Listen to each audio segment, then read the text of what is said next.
What's going on, guys? Josh here from Momentum Productions. I just moved into my brand new home. I'm really excited, but today we're not going to be talking about that. We're going to be talking about how to get great low angle shots with your gimbal. Now, this specific video may be related just to real estate videos. So if you're a real estate shooter, this is definitely the video for you to watch because I'm going to be showcasing how to make rooms look good using low angle shots. Without further ado, let's get to it.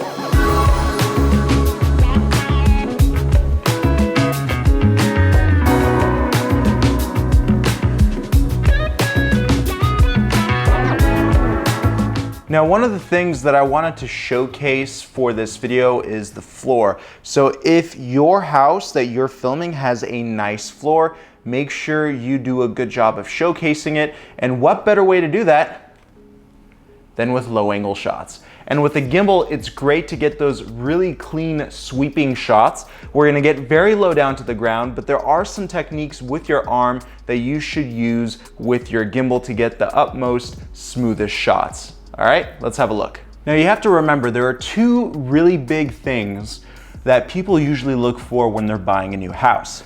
One is it clean? Two, is it big enough?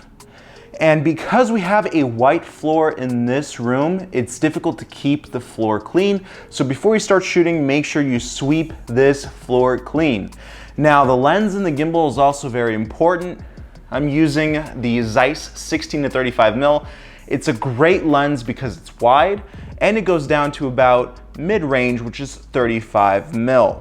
It would have been great if it went to 50, but that's okay. 16mm is usually what I'm going to be shooting at because I want to exaggerate the size of the rooms in this house. Remember, size matters.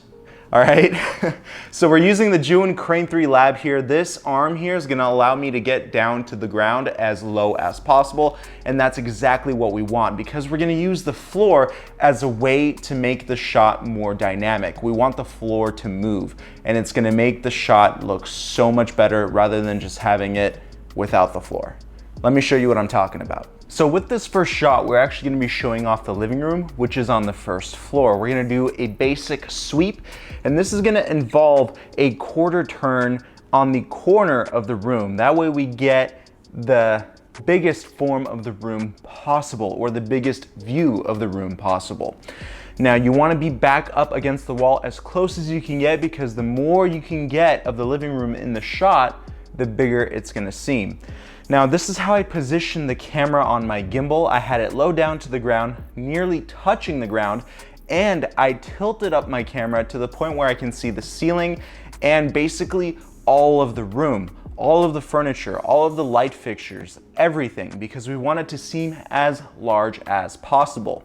Then after that, all I did was basically used one hand and maybe 2 or 3 fingers to gently control the gimbal and actually hang on to it. Now don't forget, the more of the gimbal that we grab onto, the more potential of shakiness from our body's movements we will see in the shot. So try to make as less contact with the gimbal as possible. Now notice I'm actually going to be kind of going like this. I'm leaning forward a little bit because I want the gimbal to actually kind of take control. Remember, I don't want my body to be too involved in this shot.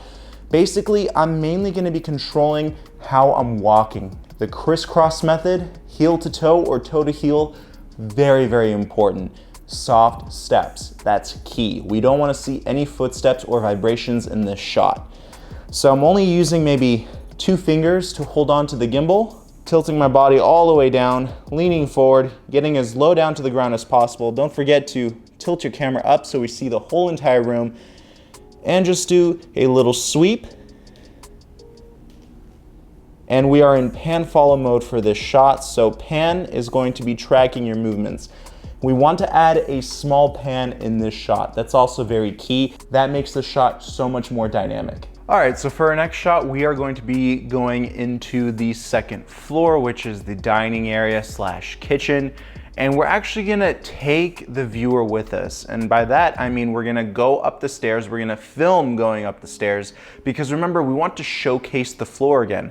These are low angle shots. And what this is gonna do, this is gonna allow us to make the stairs our foreground and then slowly reveal the dining area and kitchen. Reveal shots are very important.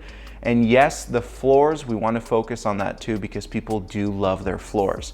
All right, so let's get to it. All right, so here are the stairs that we're working with. I'm gonna remain in the pan follow mode on the Zhiyun Crane 3 lap gimbal.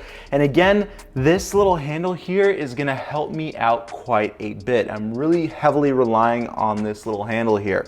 So this is gonna allow me to get really low down to the ground, and I want to see basically all the steps. Now, I'm going to be adjusting my camera in pan follow mode, and then I'm gonna be going into full follow mode. That way I'll be able to control my tilt with my actual movements of my hands controlling the gimbal.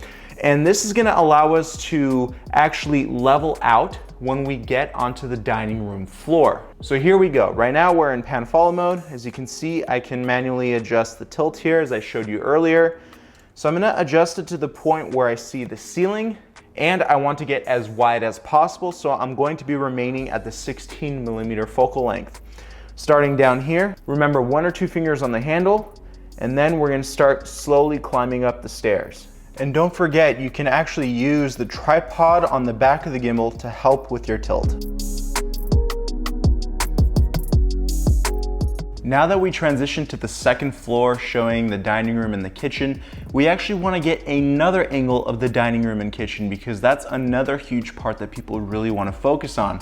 So we're going to use the wall of the stairs here as a little foreground for our reveal shot. So we climbed to the second floor, we gave them a nice little transition from the first floor to the second floor. Now it's time to show them a big wide shot of the dining room and the kitchen. And this will allow us to show people how big it actually is. There's a little chandelier hanging here, so let's make sure to focus on that as well. We're gonna use a similar method as the first shot in this video, and that is a little sweep. We're gonna get down low down to the ground, but we want to start off with this wall in the shot so that way we can slowly reveal the dining room and kitchen. Also remember that shooting at 60 frames per second can greatly help you out, smooth out your footage in post-production, especially when no one is in your shot, so you can easily get away with it. Now this shot doesn't require any movement from your legs, so you can stay fixed. It's a very subtle move, but it's going to reveal a lot. Don't forget that slow and steady will get you the shot that you want.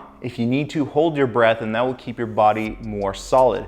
Also, if you're by a handrail like this, use it to your advantage. Use it as another support system. That way you can really lean over, get that low angle shot, and just put a lot of your weight on the handle. And that's gonna get you the shot that you want. So for those of you who do a lot of real estate shoots, this type of low angle shooting is definitely gonna bring your customers a whole different perspective. The sweeps, the pans, and the tilts, very important. So if you like this video, make sure you give it a big like, subscribe with those notifications turned on. And if you want a gimbal like this, check out the link for it in the description box below. I'll also leave a link to the camera and the lens that I'm using because I strongly recommend the Zeiss to 16-35 lens. I'll see you guys in the next one. Peace.